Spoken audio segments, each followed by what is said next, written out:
को अच्छी खासी राहत मिलती हुई इनकम टैक्स में जो करदाता हैं, अब 7 लाख रुपए तक आपको टैक्स देने की जरूरत नहीं है।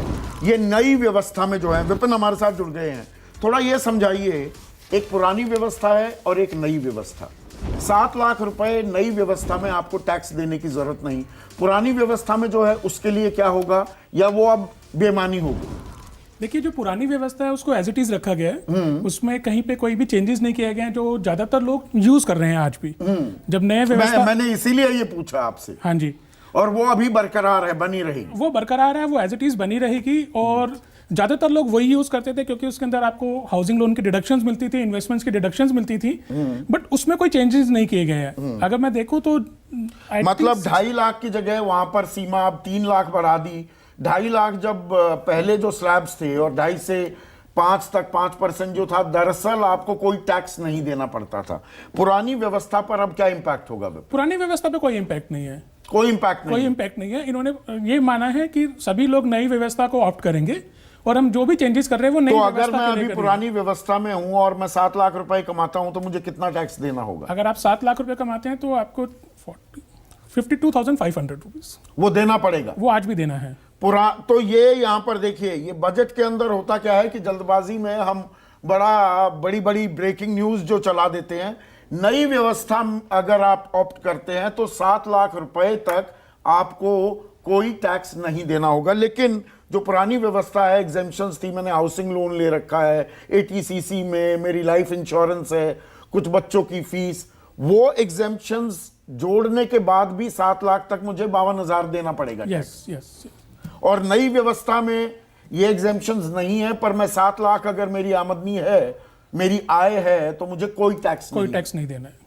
और जो निर्मला सीतारमण जो ये कह रही थी कि 9 लाख रुपए अगर कोई कमा रहा है, वो पहले 60,000 रुपए टैक्स देता था, अब वो 45,000 रुपए टैक्स देगा, 15,000 रुपए बचेंगे। जो 15 लाख रुपए टैक्स देता था, आय थी जिसकी, वो 1,87,000 रुपए, 87,500 रुपए टैक्स देता था, अब 1.5 लाख देना होगा, यानी कि 37,500 रुपए का फायदा।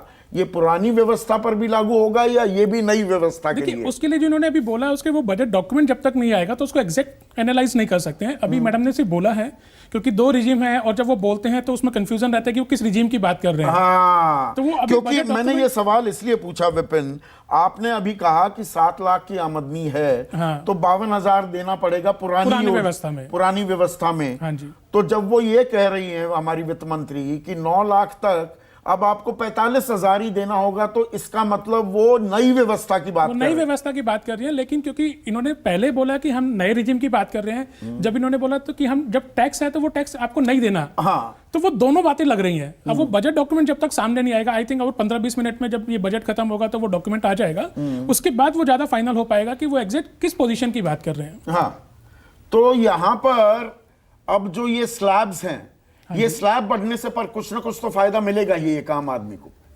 ये स्लैब बढ़ने से फायदा मिलेगा, लेकिन हम इससे ज्यादा एक्सपेक्ट करते हैं स्लैब के अंदर भी, क्योंकि आपको कोई हाउसिंग लोन का डिडक्शन नहीं मिलता है, कोई इन्वेस्टमेंट्स का डिडक्शन नहीं मिलता। ये तो पुरानी व्यवस्था नहीं, ये नई वाली व्यवस्था नहीं, पुरानी वाली वैसी की वैसी है कि उसमें भी ये स्लैब बदले हैं। अभी इन्होंने ये कहा कि हम नई व्यवस्था की बात कर रहे हैं।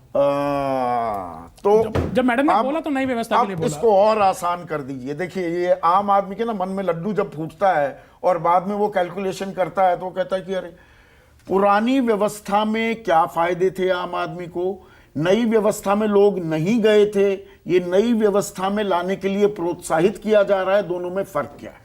देखिए, पुरानी व्यवस्था में जो फायदे थे वो ये थे कि अगर मैं हाउसिंग लोन लेता हूं तो मेरे को उसका इंटरेस्ट 2 लाख रुपए तक डिडक्शन मिल जाती थी। उसके अलावा 1.5 लाख रुपए तक की मेरी इन्वेस्टमेंट थी जो ATC में आती थी, जिसके अंदर मेरे स्कूल की फीस आ जाती थी, रीपेमेंट ऑफ हाउसिंग लोन आ जाता था, टर्म इंश्योरेंस आ जाता था। 3.5 लाख हो गए मोटे मोटे। 3.5 लाख। उसके अलावा 25,000 रुपए का मेरे को मेडिक्लेम मिलता था, तो 375 हो गया, और 10,000 रुपए का 80 TTA के अंदर सेविंग बैंक का इंटरेस्ट होता था, तो ऑलमोस्ट 385 हो जाता था। तो 385 हम एग्जाम करके पुरानी व्यवस्था के अंदर टैक्स देना प्रेफर करते थे। नई व्यवस्था में क्या था, ये सब हट जाता है। अच्छा, तो मतलब वो 2.5 लाख में वो 385 जुड़ जाते थे। अब 5 लाख में 385 जोड़िए, क्योंकि अगर मेरी 385 को लेस करके इनकम मेरी 5 लाख से नीचे आ गई, 495 या 499 500 भी आ गई, तो मुझे कोई टैक्स नहीं लगता था। नहीं लगता था, तो 5 लाख तक नहीं, 5 लाख तक तो कोई टैक्स नहीं लगता था। 885 की अगर मेरी इनकम है और 385 मैंने ये लेस कर दिया तो मुझे कोई टैक्स नहीं है। लेकिन इसके साथ ही एक बात और थी कि अगर मेरी इनकम 886 थी या 8,85,001 थी और मैंने 385 लेस भी कर दिया है, उसके बाद अगर 5,01,000 हो गया तो मेरे को 12,500 रुपए का टैक्स लग जाता है। नमस्कार, मैं हूं मानक गुप्ता।